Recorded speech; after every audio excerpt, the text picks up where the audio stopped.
Hi guys, I am here with High School Examination English question paper main 2023. So dear friends, this is the question paper. यहाँ पे कुछ instructions दिए हुए हैं, आप you can see.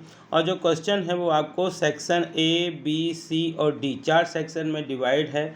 Section A में first से पहले है read the passage carefully, answer the question given below. इस प्रकार से क्वेश्चन नंबर 1 में आपको ये क्वेश्चन पढ़ना है, ये पैसेज पढ़ना है और इसी पे बेस्ड कुछ क्वेश्चंस के आंसर देना है। जैसे फर्स्ट क्वेश्चन लिखा है how many coins were found in the poor man's pocket. आप इस प्रकार से पैसेज देख सकते हैं और उसी पे आधारित क्वेश्चन के आंसर दे सकते हैं। Now question number second, give a suitable title for the above passage. Then question number third, then question number 4, question number 5. In this way these are the 5 questions based on first passage. Now this is the second passage. यहाँ पे आप second passage दे सकते हैं। इस passage में भी 5 questions लिखे हुए हैं जिनके ऑप्शन आपको दिए हुए हैं। So you can now question number third, section B question number 3। यहाँ पे आपको एप्लीकेशन और लेटर दो होते हैं। फर्स्ट में एक एप्लीकेशन है, application for issuing school leaving certificate, और करके है write a letter to your friend inviting him on your father's promotion party. Now question number 4 है write an essay on of the following topics. यहाँ पे following topics जो दिए हुए हैं जैसे online education, disadvantage of social media, population growth, electric vehicle, women empowerment. इनमें से आपको किसी एक को ऐसे लिखना है, या यदि आप ये लिखना नहीं चाहते तो right a paragraph in about 150 words importance of English. आप इम्पोर्टेंस ऑफ इंग्लिश के बारे में एक पैराग्राफ लिख सकते हैं 150 वर्ड में। Now question number 5, look at the visual input given and right A small paragraph about 75 words. 75 words में आप एक इसके बारे में लिख सकते हैं। Now question number 6, read the passage carefully and answer the following questions. आपको यहाँ पे इस प्रकार से ये पैसेज पढ़ना है और उस पैसेज पर related on the basis of your reading the above passage make a note and using abbreviation if needed. Now second question है give a suitable title for it. इसके लिए जो suitable title हो वो आपको देना है और पैराग्राफ के ऊपर बेसिस पे नोट बनाना है। Now question number section C. अब सेक्शन सी जो है वो ग्रामर पे बेस्ड है, फुली ग्रामर पे है, जिसमें फर्स्ट क्वेश्चन है fill in the blanks any 5 July comes August before after और विथ। यहाँ पे यदि ऑप्शन दिया हुआ है तो आप क्या लिखेंगे, July comes after August, before अगस्त।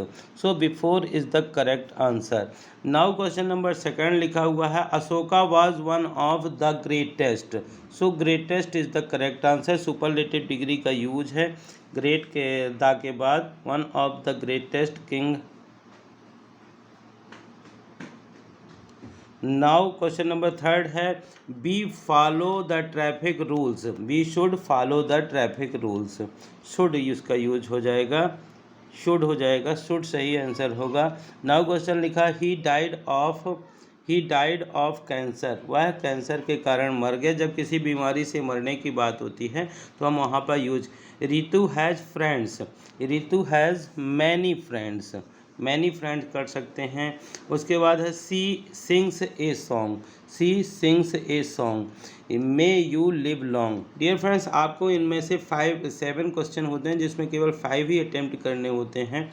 इसी प्रकार डू एज डायरेक्ट है he is so fat that he can not run fast. Use to का यूज है करना है यहाँ पे, तो he is too fat that he is too fat to run fast.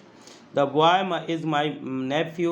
The boy is wearing blue shirt. The boy who is wearing blue shirt is my nephew. Now question number 3 है unless you run fast you will miss the train. तो if का use करना है if you do not run fast you will miss the train. Police arrested the thief. Police did not arrest the thief. Ram writes a letter. Change the voice. A letter is written by Ram. Swimming is a good habit. It is good habit to swim, इस प्रकार से कर सकते हैं। Mamta goes to school every day, does Mamta go to school every day. So in this way 7 question में से आपको कोई 5 क्वेश्चंस करने हैं।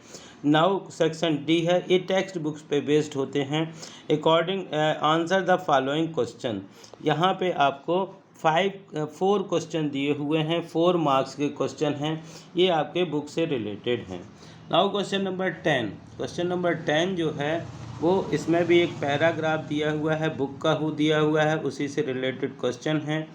और 10th का जो बी है, read the correct carefully answer the question, ये बुक की पोएम है, उसी से रिलेटेड कुछ क्वेश्चंस हैं। उसके बाद जो है हमारे क्वेश्चन आंसर शुरू होते हैं। तो यहाँ पे क्वेश्चन नंबर 11 है, answer the following question in 30 words. कोई 3 क्वेश्चन में से कोई 2 सॉल्व करने हैं आपको, और यहाँ पे any 2 in 30 words. In the reference of the poem Fire and Ice, how will the world end?